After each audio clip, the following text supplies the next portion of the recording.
Halo semua, salam sejahtera Malaysia. Selamat datang ke channel Fels Lifestyle. Info padu, info hangat disediakan di dalam channel ini.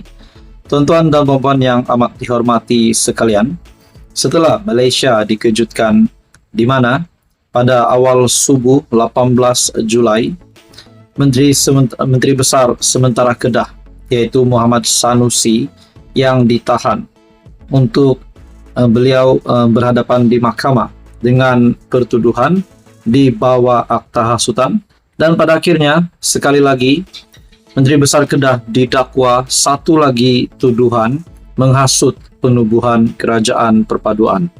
Nah, saudara-saudara, terdapat banyak ulasan, terdapat banyak pandangan setelah Menteri Besar Kedah Muhammad Sanusi yang menerima pertuduhan di mahkamah.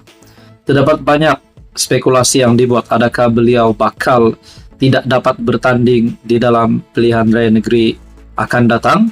Nah, pada akhirnya dalam satu ulasan dari sebuah artikel Syahbudin.com, pengundi kini wajib tolak Sanusi dan parti yang diwakilinya. Setelah berhari-hari cuba mempertahankan keceluparan dan kebiadabannya terhadap raja-raja, Menteri Besar Kedah Sanusi akhirnya bertemu buku dengan luas apabila didakwa di mahkamah atas dua pertuduhan di bawah akta hasutan. Oke, baik saudara-saudara, tuan-tuan dan puan-puan, sebelum saya meneruskan isu hangat ini, saya meminta jasa baik Anda untuk bantu channel ini dengan menekan butang like, share, dan subscribe. Di dalam sebuah ulasan dari Syahbudin.com, tuduhan pertama kerana menghasut berhubung perlantikan Menteri Besar Selangor oleh Sultan Selangor, dan tuduhan menghasut kedua berikutan tindakannya mempertikaikan penubuhan kerajaan perpaduan selepas PRU 15 lalu yang dititahkan oleh Yang di-Pertuan Agong.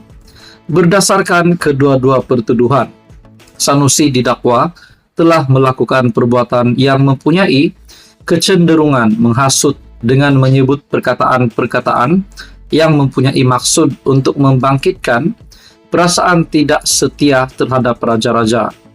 Kedua-dua pertuduhan dikemukakan terhadapnya mengikut Seksyen 4 dalam kurungan 1 dalam kurungan E Akta Hasutan 1948 dan boleh dihukum mengikut Seksyen 4 dalam kurungan 1 Akta Sama yang membawa hukuman denda sehingga RM5.000 atau penjara maksimum 3 tahun atau kedua-duanya jika sabit kesalahan.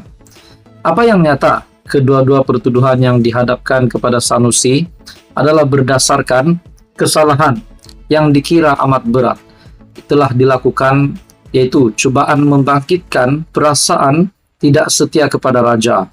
Sebagai pemimpin Melayu di negara ini, dan Sanusi sendiri adalah ketua sebuah kerajaan negeri yang mempunyai raja, bahkan kedudukan raja-raja sudah termaktub dalam perlembagaan persekutuan.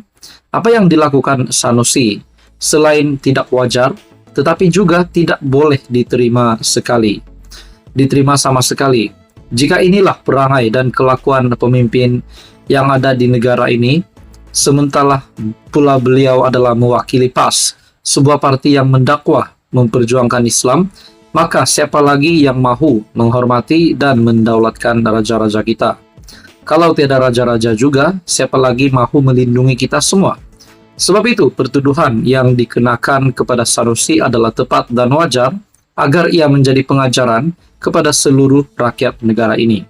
Dalam hal ini, titah Sultan Selangor yang menyatakan isu Sanusi masih belum selesai, walaupun setelah pesuruh Jaya Pas Negeri menghadap Baginda, haruslah menjadi renungan dan pedoman yang berpanjangan kepada seluruh rakyat Malaysia.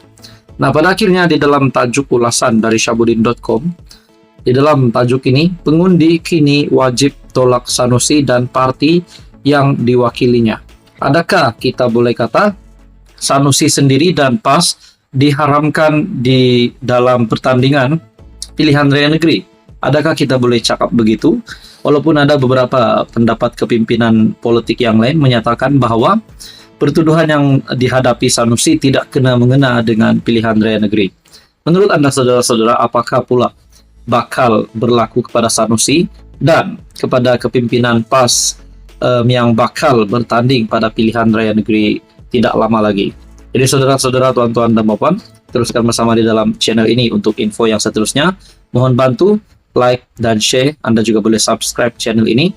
Jangan lupa tekan butang subscribe. Teruskan bersama di dalam channel ini. Halo semua, salam sejahtera Malaysia. Selamat datang ke channel Fels Lifestyle. Tuan-tuan dan puan, setelah kita mendengar beberapa isu hangat berkaitan dengan 3R, sudah pasti ini menjadi satu isu yang sensitif. Akhirnya salah satu kepimpinan ataupun bekas Perdana Menteri Malaysia, Tun Mahathir, mengulas tentang isu 3R, dan ini pasti mengejutkan ramai. Dan ini pasti mengejutkan Sanusi sendiri, di mana beliau yang ditahan pada awal subuh 18 Julai dan beliau telah menerima 2 pertuduhan. Akhirnya Tun Mahathir membuat kenyataan di mana dalam beberapa senarai yang dinyatakan Tun Mahathir, yang paling mengejutkan adalah, yang paling menarik perhatian saya di dalam apa yang dinyatakan Mahathir adalah jika ia hendak dijadikan sebagai jenayah, ia perlu perbahasan dan kelulusan oleh Dewan Rakyat, Dewan Negara, dan tanda tangan yang di Pertuan Agong atau diluluskan selepas 2 bulan. Jika ini tidak dilakukan, kerajaan mungkin didakwa kerana melaku sesuatu yang tidak mengikut undang-undang negara. Makna kata Tun Mahathir telah membuat kenyataan yang pasti mengejutkan kepimpinan kerajaan hari ini.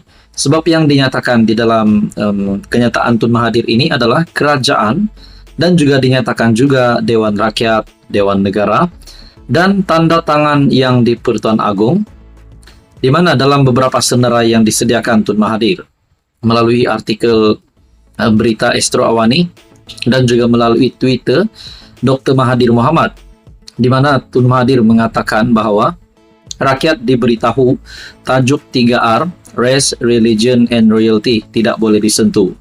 Jika perbincangan berkenaan orang Melayu ditafsir sebagai menyentuh ras atau bangsa atau kaum, perbincangan berkenaan multiracial juga menyentuh ras. Kenapa berbilang bangsa atau kaum boleh disentuh, tapi satu bangsa Melayu tidak boleh disentuh? Kemudian agama, kita tidak boleh bincang masalah agama, tetapi kita boleh bercakap berkenaan secularism. Secularism bermakna tidak boleh ada agama rasmi.